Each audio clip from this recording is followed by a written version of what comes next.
तो योग वॉलेंटियर के जो क्लासेस हैं उसमें पहला टॉपिक जो हमारा है योग का मीनिंग,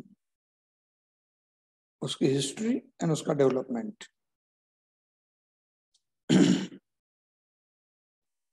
तो ये तीनों पार्ट अलग अलग हैं और तीनों पार्ट की चर्चा हम प्रयास करेंगे कि इस विषय को हम आपसे क्लियर कर पाए। सबसे पहला विषय जो है वो है मीनिंग। तो हम सबको पता है कि योग शब्द की उत्पत्ति युज धातु से हुई है और युज धातु का मतलब होता है जुड़ना। जुड़ना माने जब भी कोई दो चीजें जुड़ती हैं तो उसको योग कहा गया है। सामान्य रूप से दो अंकों को जोड़ते हैं तो उसको भी योग कहा गया है।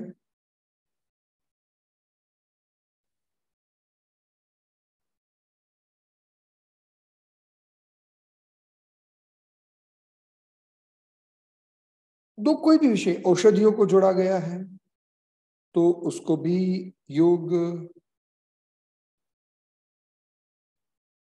कहा जाता है, औषधि योग कहा जाता है।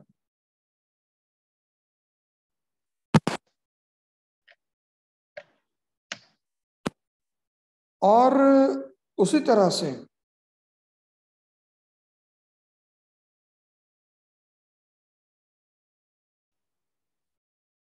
योग, योगानुयोग, दो व्यक्तियों का मिलना, सारी चीजों को योग शब्द से देखा गया है जहां जोड़ने की बात आई।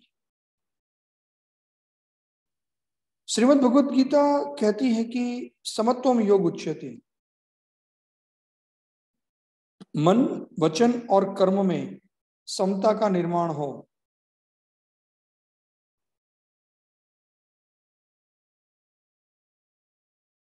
ये योग है। आगे चल के ये भी बताया गया है कि कर्म में कुशलता माने हम जो भी क्रियाएं करते हैं उसमें जब परफेक्शन आता है, जब कुशलता आती है तो उसको भी योग कहा गया है। पातंजल योग सूत्र में अनुशासन को योग माना गया है। वहीं आगे चल के समाधि को योग माना गया है। अनुशासन की बात करें तो सेल्फ डिसिप्लिन के रूप में हमें उसको देखना पड़ेगा। हम जो भी करें उसमें हमारा एक डिसिप्लिन मेंटेन हो, हम अनुशासित होकर सारी प्रक्रियाओं को करें, तो ये भी योग है।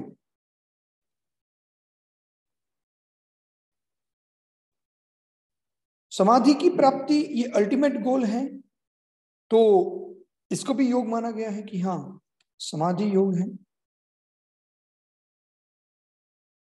तो योग के संदर्भ में अगर देखा जाए तो ऐसी बहुत सारे विषय हैं। जोड़ना एक बात है और भी ये अर्थ बताए गए हैं।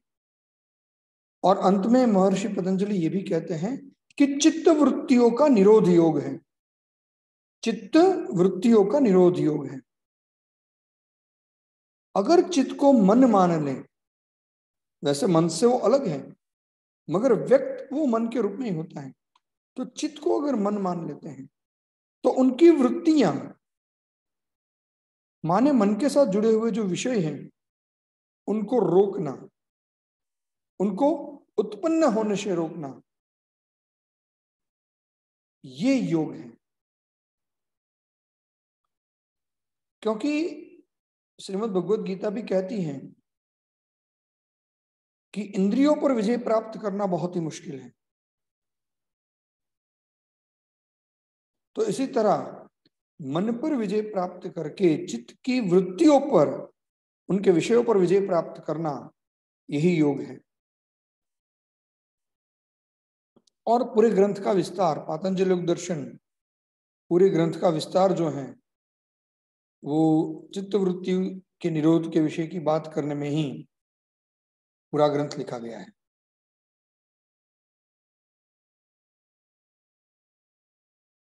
अगर हम देखते हैं कि योग कब से शुरू हुआ, ये मन में प्रश्न होता है,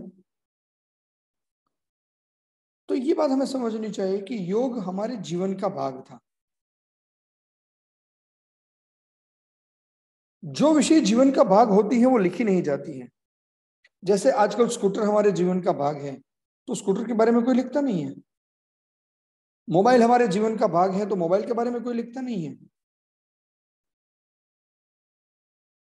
बहुत सारी ऐसी चीजें हैं जो आज हमारे जीवन का भाग है, तो वो बातों को आज हम लिखते नहीं है कि मोबाइल कैसे ऑपरेट करना, मोबाइल कितने प्रकार के होते हैं, ये हम लिखते नहीं है। इसके लिए कोई बुक्स, साहित्य ऐसा कुछ मिलता नहीं है। तो वैसे ही हमारे भारतवर्ष में योग है वो जीवन का भाग था। वेदों से पहले भी, वेदों के समय में भी, और वेदों के बाद भी। जो हमारे 4 वेद हैं, ऋग्वेद, सामवेद, यजुर्वेद और अथर्ववेद, उनका जो समय है उसको वैदिक काल कहा जाता है। और वैदिक काल से पहले का समय जो है उसको प्राग वैदिक काल कहा जाता है।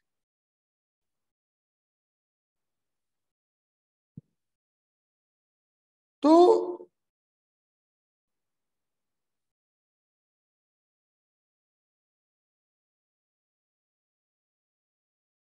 प्रागवैदिक काल में भी ये जीवन का भाग था, वैदिक काल में भी ये जीवन का भाग था, और इसीलिए उस समय में कोई योग के ऊपर कोई साहित्य नहीं मिलता है। वो पार्ट ऑफ लाइफ था, ये करना ही है। सत्य बोलना, ये सिखाने की जरूरत नहीं है, वो बोलना ही है। योग करना है तो करना ही है, ध्यान में बैठना है तो बैठना ही है। अब उसके लिए कोई बुक्स थोड़ी लिखी जाती है। तो ऐसा विषय पहले था,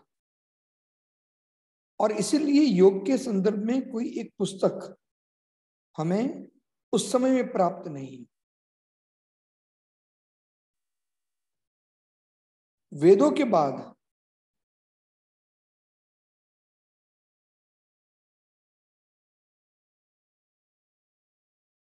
उपनिषद आए।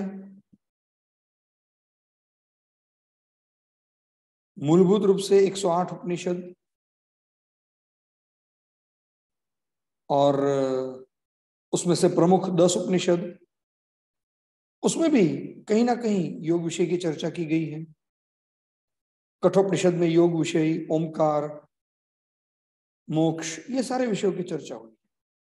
तैत्तिरीय उपनिषद में पंचकोश और बाकी विषयों की चर्चा हुई है। तो योग के जो अलग अलग सब्जेक्ट हैं उनकी चर्चा कहीं ना कहीं उपनिषदों में भी हुई है। उपनिषदों के बाद दर्शन आए, और दर्शन के 2 प्रकार हुए, आस्तिक दर्शन और नास्तिक दर्शन।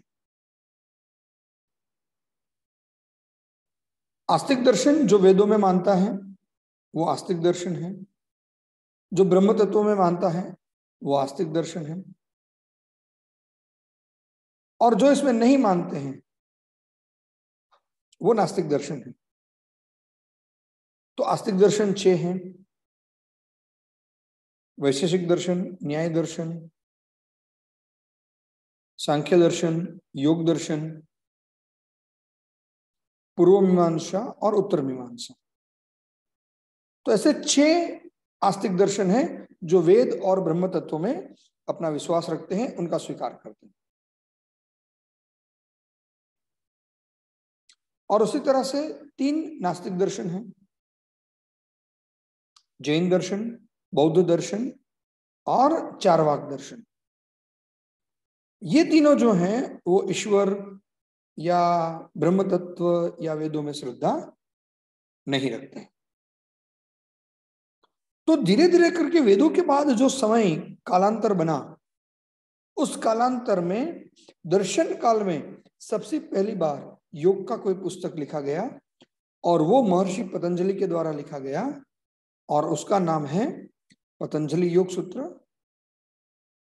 या पातंजलि योग सूत्र।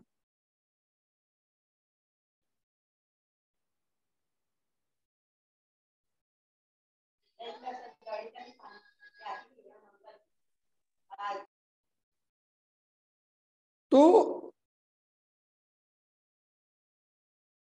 पातंजलि योग सूत्र जो है ये पहले लिखा गया,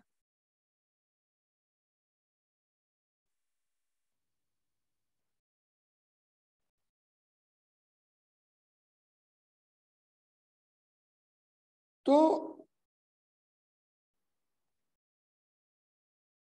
पातंजलि योग सूत्र वो योग का पहला और प्रमुख ग्रंथ है कि जिसमें योग के विषय में सारी बातें बताई गई।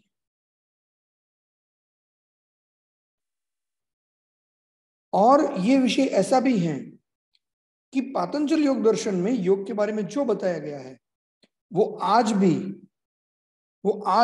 उतना ही उपयुक्त है। माने आज भी उसमें से वो सिद्धांतों का पालन आज भी हमें करना पड़ता है। इतना उस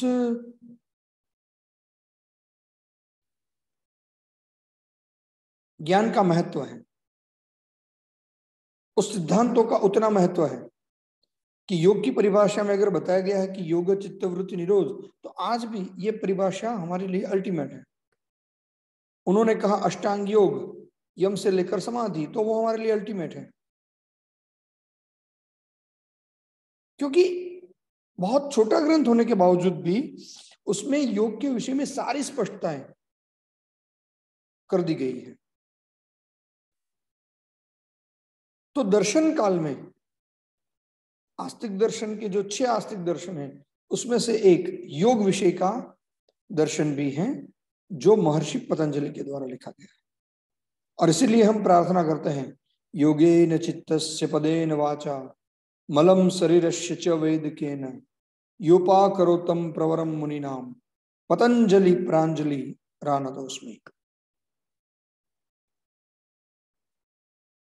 चित्त के लिए जिन्होंने योग विषय लिखा ऐसे महर्षि पतंजलि को मेरा सत सत नमन हो, ये बात हम प्रार्थना में भी करते हैं। तो इसलिए पातंजलि योग सूत्र जो है या पातंजलि योग दर्शन है, ये हमारा योग के संदर्भ का सबसे पहला और पूर्ण ग्रंथ है। उसके बाद पुराण भी आए, उसके बाद संहिताएं भी आई, बहुत सारे विषयों का डेवलपमेंट भी हुआ। योग के जैसे और भी बहुत सारे विषयों का डेवलपमेंट हुआ तो उनकी भी संहिताएं आई।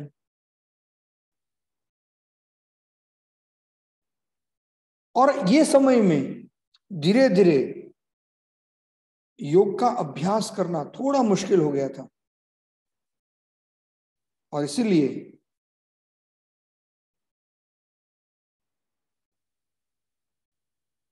करीब करीब 10वीं शताब्दी के आसपास हठयोग ऐसे विषय की शुरुआत हुई।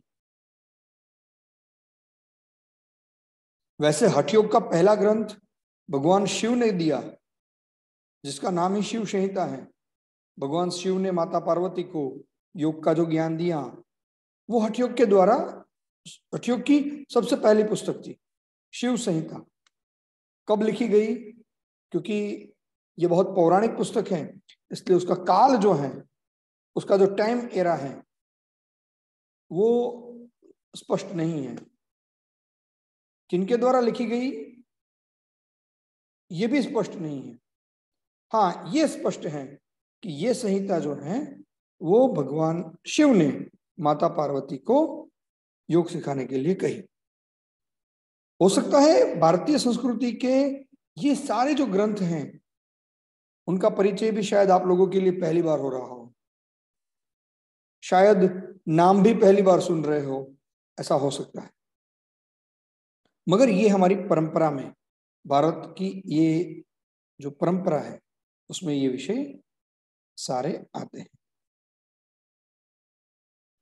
तो शिव संहिता सबसे पहला ग्रंथ रहा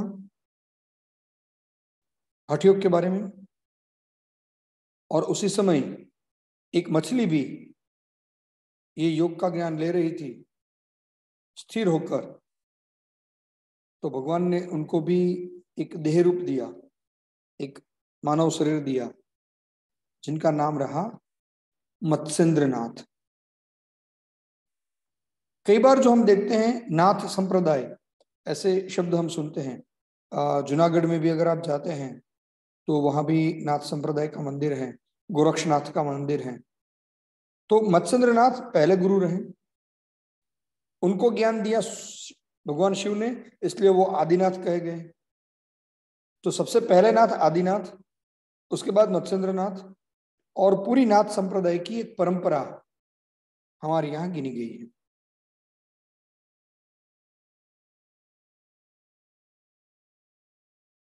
गोरखपुर जो सिटी है, वो गोरखपुर का नाम गोरक्षपुर है, क्योंकि वहां भी गोरक्षनाथ का आश्रम है।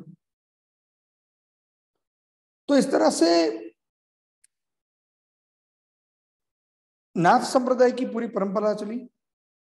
15th सेंचुरी में हठ योग का एक बहुत ही प्रचलित ग्रंथ लिखा गया, जिसका नाम है हठ प्रदीपिका। 17वीं शताब्दी 17th सेंचुरी, 15th सेंचुरी में हठ प्रदीपिका, और 17th सेंचुरी में घेरंड संहिता, घेरंड संहिता।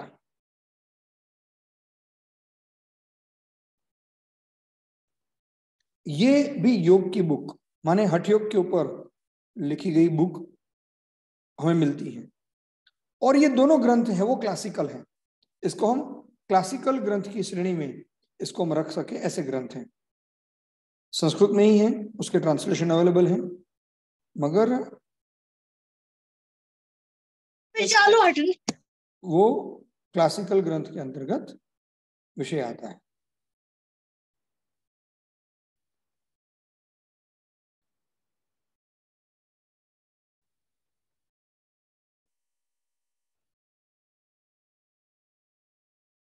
हठ प्रदीपिका में योग के 4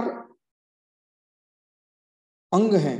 जैसे आप लोग योग का अभ्यास करते हो तो आपके जो टीचर हैं वो आपको सिखाते होंगे कुछ प्रार्थना, फिर सूक्ष्म व्यायाम, कुछ आसन, कुछ प्राणायाम। तो ये आसन है, प्राणायाम है, कपालभाति जैसा षटकर्म है, तो ये सारे योग के अंग हैं।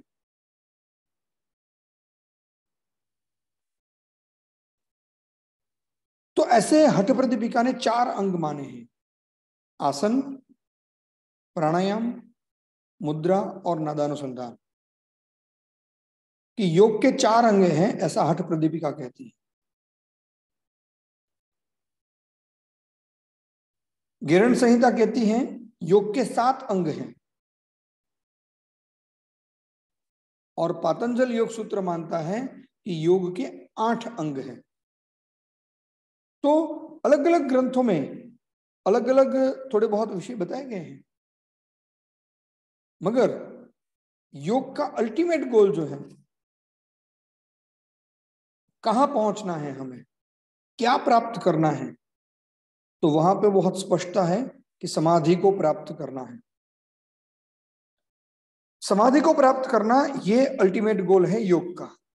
तो वो हठ प्रदीपिका का योग हो, वो घेरण संहिता का योग हो, या पातंजलि योग सूत्र का योग हो, सभी में यह स्पष्टता एकदम क्लियर है कि योग का अंतिम लक्ष्य वो समाधि की प्राप्ति है। आत्मा का परमात्मा से मिलन होना, ये उसकी अंतिम लक्ष्य प्राप्ति है। तो लक्ष्य के बारे में कोई दो राय है योग में नहीं है।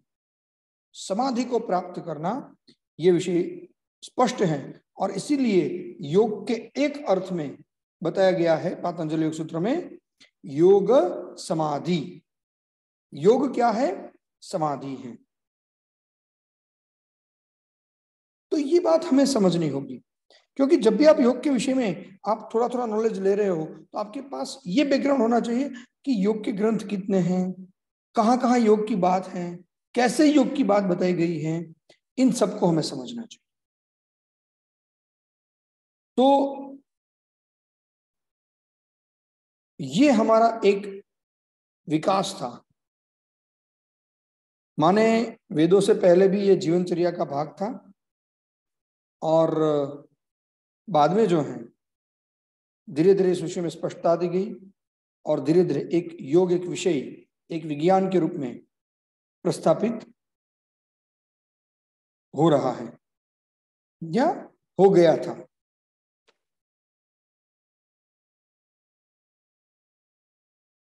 तो ये विषय एक विकास है उसका। ये 17वीं सेंचुरी के बाद जो भी योग के आचार्य आए और उनके साथ जुड़े जो विषय हैं, उनको कंटेम्परी, आधुनिक काल में योग का विकास कहा जाता है। 19वीं सेंचुरी, 19वीं सदी में स्वामी दयानंद सरस्वती, जिन्होंने आर्य समाज की स्थापना की और साथ साथ वेदों को भी प्रस्थापित किया और साथ ही साथ योग विज्ञान को भी उन्होंने अच्छे से प्रस्थापित किया। गुजरात से ही थे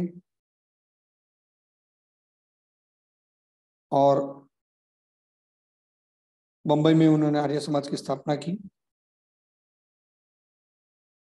और अजमेर में उनका निर्वाण हुआ।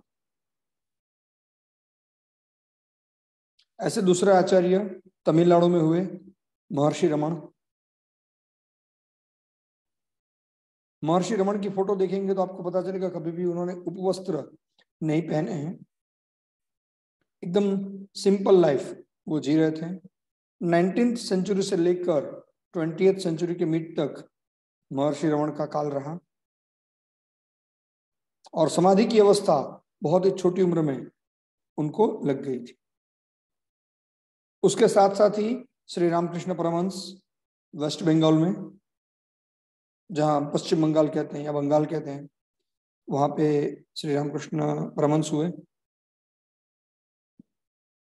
और उन्हीं के शिष्य स्वामी विवेकानंद जी हुए।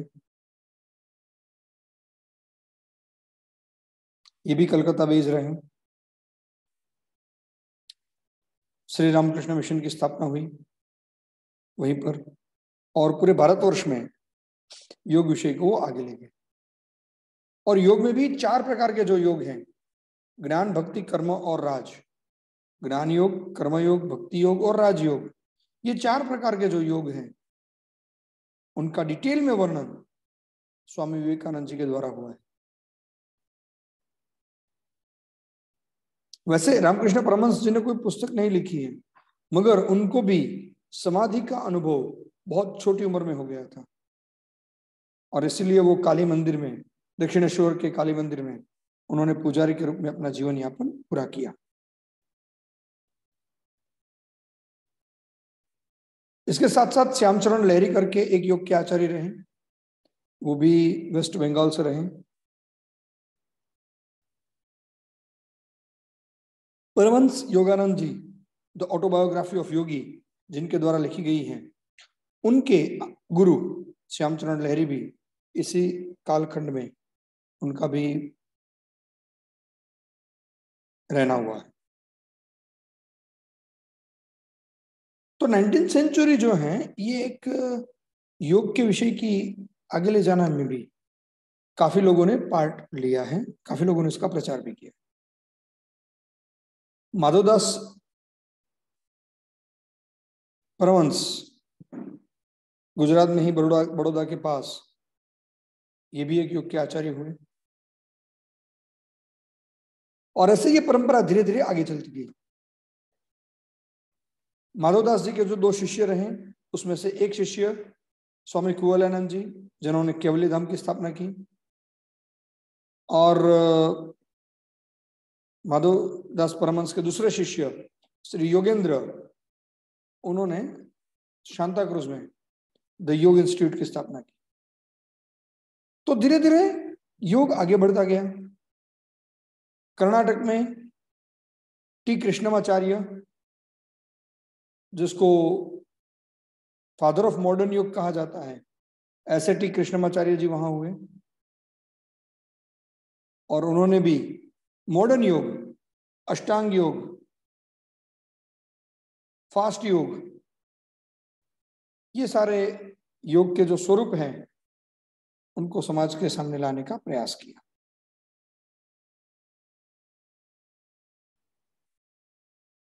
बीकेएस अयंगर और के पट्टाभी जोइस जैसे उनके शिष्य भी रहे।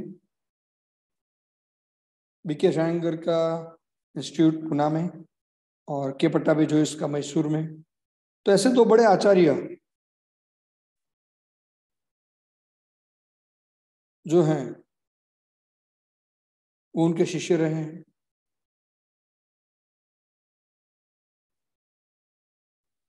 पावर योग, विन्यास योग, अष्टांग योग, ऐसे जिन नाम से ये जो योग का जो एक विषय चल रहा है, योग प्रैक्टिसेस का जो एक विषय चल रहा है, जिसको मैंने अभी फास्ट योग, माने यहां स्टेबिलिटी नहीं होती है। कितने आसन हो गए 1 घंटे में वो देखा जाता है, एक आसन 1 घंटा हो सकता है, ये कंसेप्ट वहां पर नहीं है। और इसीलिए ये जो मॉडर्न योग है वो योग का स्वरूप है, वो क्लासिकल योग से उसका स्वरूप थोड़ा अलग है। तो उनके ये प्रयोग वहां पर रहे। कश्मीर में स्वामी धीरेन्द्र ब्रह्मचारी जी, जिन्होंने योगिक सूक्ष्म व्यायाम, माइक्रो एक्सरसाइजेस की बात उन्होंने कही। 1936 में दिव्य जीवन संघ स्वामी शिवानंद के द्वारा ऋषिकेश में इसकी स्थापना हुई।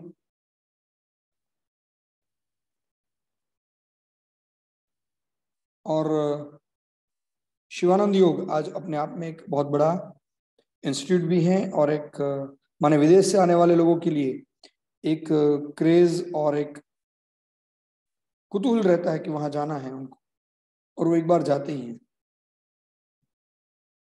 उनके शिष्य स्वामी सत्यानंद सरस्वती, जिन्होंने बिहार स्कूल ऑफ योग, मुंगेर करके एक गांव है बिहार का, उसमें बिहार स्कूल ऑफ योग की स्थापना उनके द्वारा हुई, जो स्वामी शिवानंद के शिष्य थे।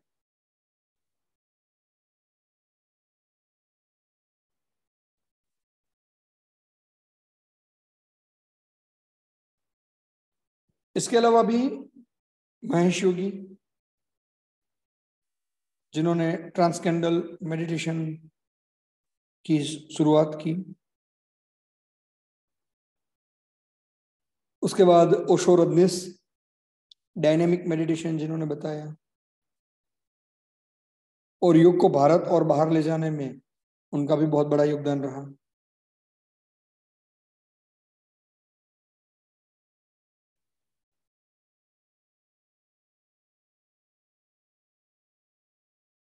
आगे चलते चलते विपश्यना ध्यान और बहुत सारे योग के आचार्य बीच में भी आए। और आज के संदर्भ में देखा जाए तो पतंजलि योगपीठ में बाबा रामदेव जी हैं, बेंगलुरु में स्वामी रविशंकर जी हैं, श्री श्री रविशंकर जी। बेंगलोर में एस व्यासा है, वहां पर HR नागेंद्र जी हैं। बिहार स्कूल ऑफ योग में निखिलेशानंद जी हैं।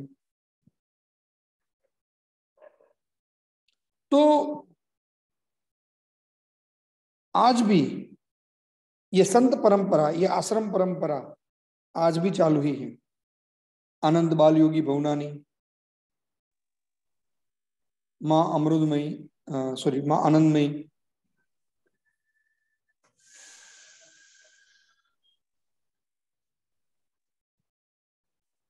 तो ऐसे बहुत सारे आचार्य आज भी हैं, और बहुत सारे योग के इंस्टीट्यूट आज रन हो रहे हैं,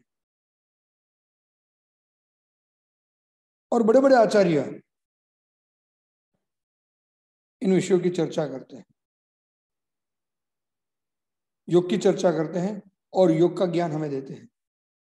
काफी जगहों पे योग का रिसर्च भी हो रहा है। ऐसा भी नहीं है कि चलो सिर्फ योग चल रहा है। देव संस्कृत विश्वविद्यालय हो या विवेकानंद योग अनुसंधान संस्थान बेंगलोर हो, दोनों जगह पे योग का रिसर्च भी अच्छा हो रहा है, और बहुत सारी यूनिवर्सिटीज में आजकल योग का रिसर्च हो रहा है। तो इस तरह से योग जो है दैनंदिन जीवन में ऐसे बहुत सारे आचार्य बीच में आए हैं जिनके द्वारा ही आगे बढ़ा।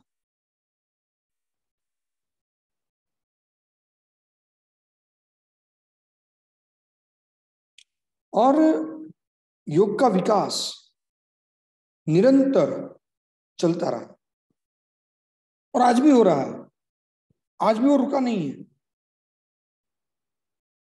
आज भी छोटे छोटे इंस्टीट्यूट, योग के इंस्टीट्यूट, हर एक यूनिवर्सिटी में योग के डिपार्टमेंट, योग के कोर्सेज, ये सारी बातें जो हैं वो आज हो रही। तो योग एक वैश्विक विषय आज बन गया है।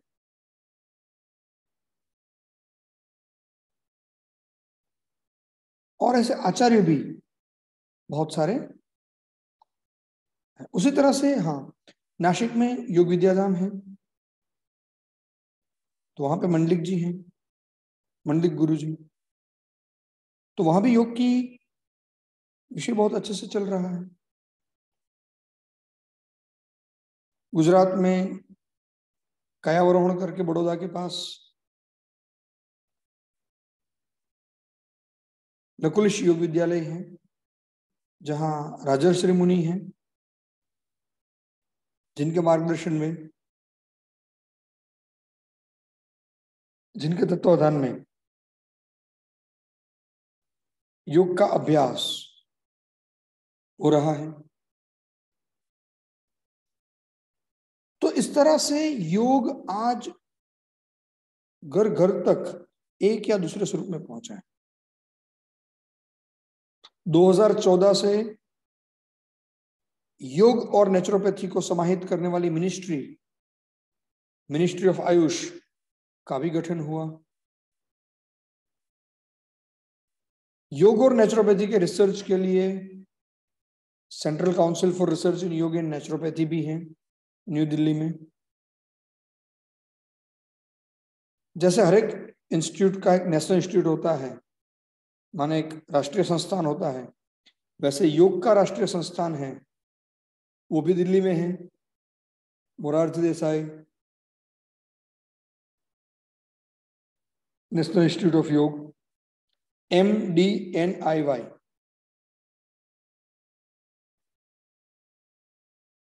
तो गवर्नमेंट के स्तर पर भी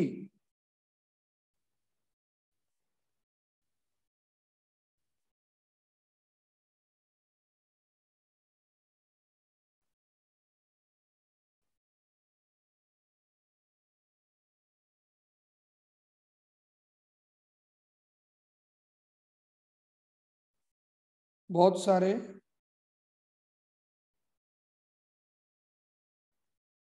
ऐसे संस्थान और काउंसलिंग देखे जाते हैं।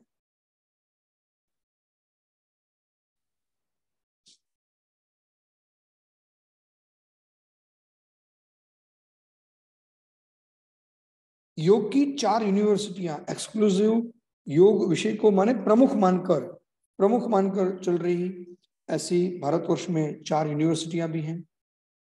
साउथ से शुरू करें तो विवेकानंद योग यूनिवर्सिटी बेंगलोर में है, गुजरात में अहमदाबाद में लकुलिश योग यूनिवर्सिटी है, राजस्थान में लादनून में जैन विश्व भारती है, और उत्तराखंड हरिद्वार में देव संस्कृति विश्वविद्यालय है।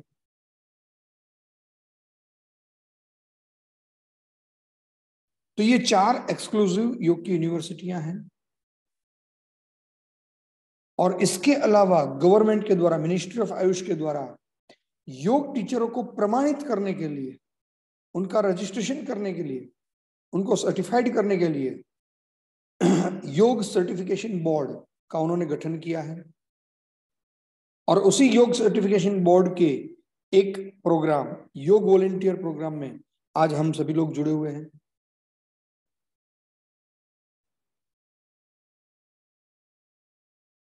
तो गवर्नमेंट एक कंटिन्यू स्तर पर कंटिन्यूअसली योग को ज्यादा से ज्यादा लोगों तक पहुंचा सके, इसका प्रयास कर रही है।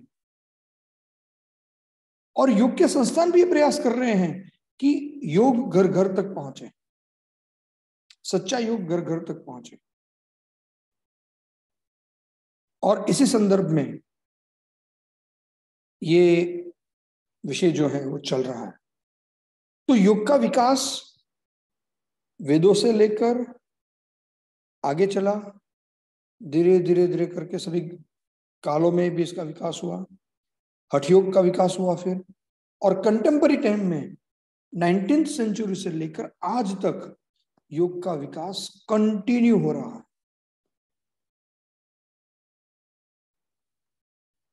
हो सकता है मैंने बहुत सारे आचार्यों के नाम नहीं भी लिए होंगे, प्रमुख आचार्यों के नाम ही मैंने लिए हैं, मगर बहुत सारे आचार्य ऐसे हुए हैं जिन्होंने योग के विषय में कुछ ना कुछ प्रदान दिया है। किसी ने ध्यान की पद्धति दी है, किसी ने कोई सिद्धांत दिया है, किसी ने योग के नए पुस्तक जो पुराने लिखे हुए थे उनको रीएस्टैब्लिश किया है। मगर सभी संस्थाओं ने योग के साथ जुड़कर कुछ ना कुछ काम वाकई ही हुआ है। तो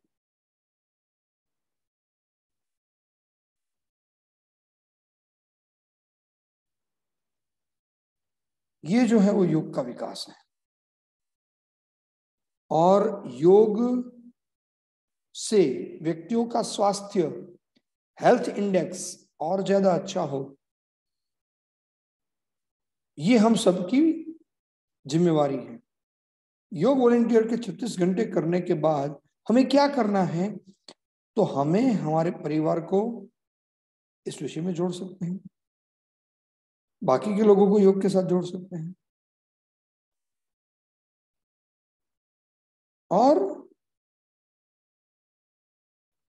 योग से एक स्वास्थ्य संवर्धन करके हमारे सबकी शारीरिक, मानसिक और आध्यात्मिक विकास हो। यही वाईसीबी योग सर्टिफिकेशन बोर्ड का लक्ष्य है। योग का जो अल्टीमेट लक्ष्य है उसको प्रस्थापित करने का एक कदम जो है वो यहीं से शुरू होता है, योग वॉलंटियर्स। तो ये बात भी हमारे ध्यान में रहनी चाहिए कि हर एक स्तर पर योग का कुछ ना कुछ काम हो रहा है और योग का विकास हो रहा है,